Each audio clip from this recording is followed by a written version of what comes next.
नित्यानंद ध्यान केंद्र पर जो है 2013 में यहाँ पर स्थापित किया है। तब से लगातार यहाँ पर प्रतिदिन सुबह शाम आरती होती है और शनिवार को विशेष आरती का प्रयोजन रहता है।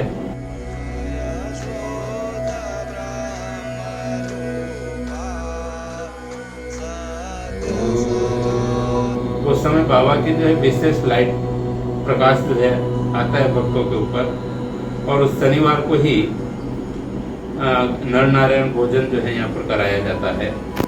और प्रतिदिन जो है नित्यानंद औषधालय चलता है, जिसमें काफी मरीज आसपास के तो आते ही आते हैं, काफी दूर दूर से भी औषधालय में जो है अपनी दवाई लेने आते हैं और यहाँ से काफी लोगों को जो है रोगियों को लाभ हो रहा है।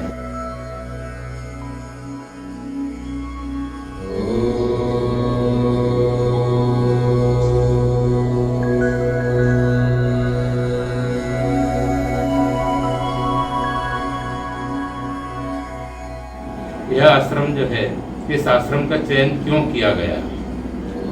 इसके पहले दूसरी जगह ले ली थी अपनों ने जमीन, पर जब वहाँ पर कुछ वाइब्रेशंस अच्छे नहीं मिले तब फिर यहाँ आया तो इस आश्रम की जगह अपने को पसंद आई। और 9, 10, 11 जुलाई 12 को बहुत तेज बारिश हुई थी। करीब 36 घंटे में 17-18 इंच बारिश हुई थी, तूफान के साथ बारिश हुई थी। उस समय रात्रि में आकर मैंने यहाँ पर जो है पूजा करने का आदेश आया था। उस भयंकर बारिश और तूफान में भी करीब 1.25 से 1.5 घंटे तक जो है दीपक जलता रहा। उस कारण इस जगह का जो है चुनाव किया गया और तब से जो आश्रम जो है लगातार चलता आ रहा है।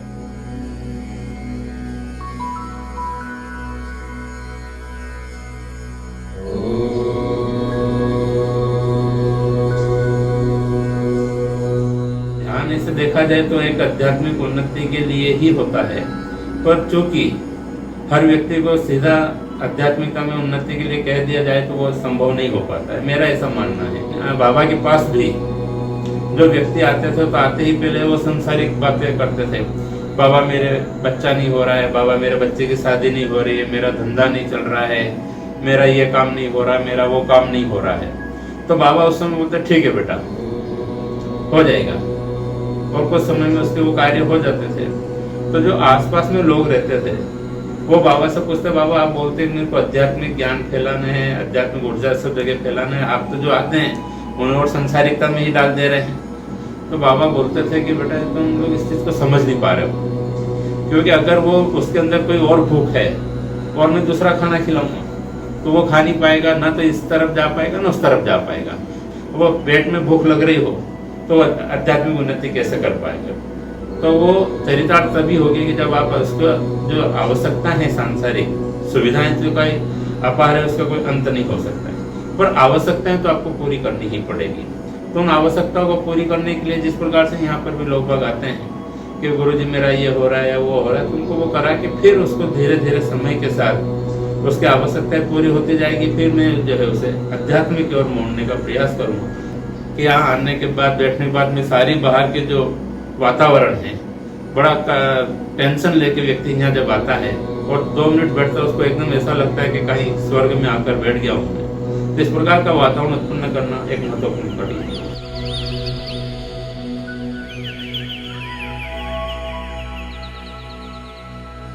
ऐसे कई लोगों हैं जिन्होंने आध्यात्मिकता के साथ उनका बदलाव हुआ है और आर्थिक संपन्नता भी आई है उन लोगों के अंदर। उनकी जो इच्छाएं हैं पहले उनको पूरी करने के प्रयास किया और फिर धीरे धीरे जो है उनको बाबा की ओर। मैं ये भी नहीं कहता हूँ कि आप बाबा को ही भजें, मेरा उद्देश्य इतना ही है कि ऊर्जा को प्राप्त हो।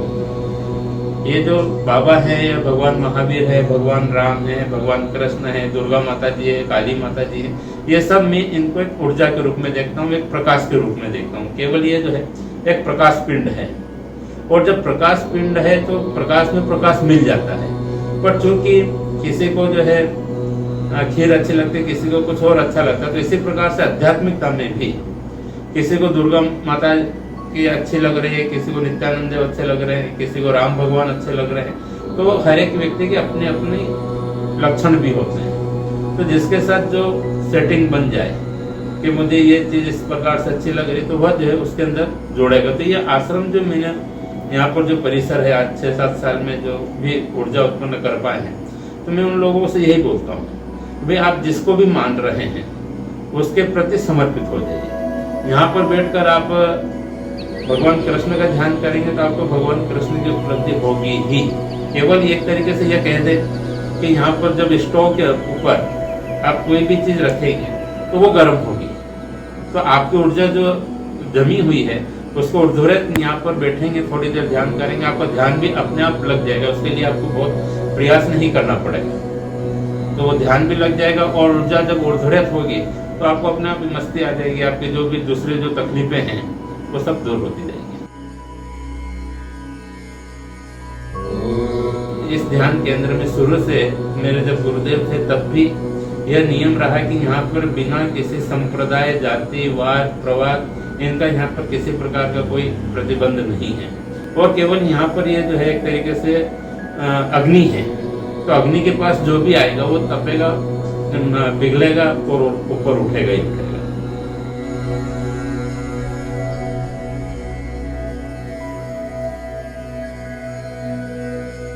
यहाँ पर आने के लिए जो भी आना चाहे, जब भी आना चाहे, आश्रम 24 घंटा हर व्यक्ति के लिए खुला है।